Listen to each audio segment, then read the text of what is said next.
So, good day po sa lahat. So, ito po si Angelo, operator ng A-Giant 60cm DTF printer dito sa Oyo.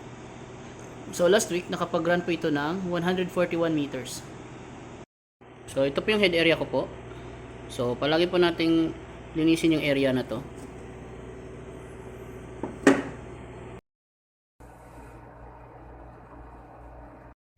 So, dito po yung waste tank ko po.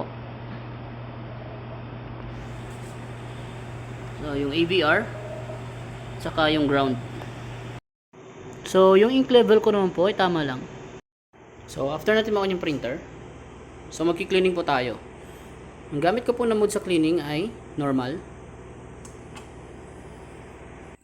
So, after natin mag-head clean, so mag-nozzle test po tayo.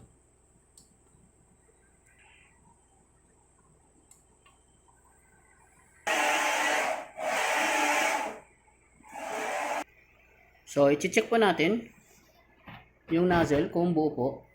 So, pag nakita po natin na buo na, pwede na po tayo mag-start sa printing. So, nandito naman po yung inyo supplies ko po para sa large format.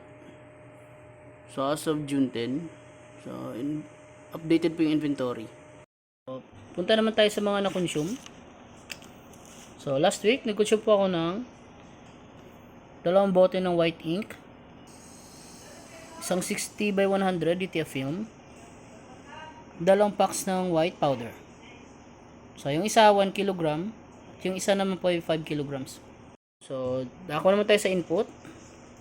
So, ito yung DTF output ko pala. So, last week nakapag-run po ako ng 141 meters. Ito po yung DTF checklist ko po. So, para sa yung Giant po, updated po siya.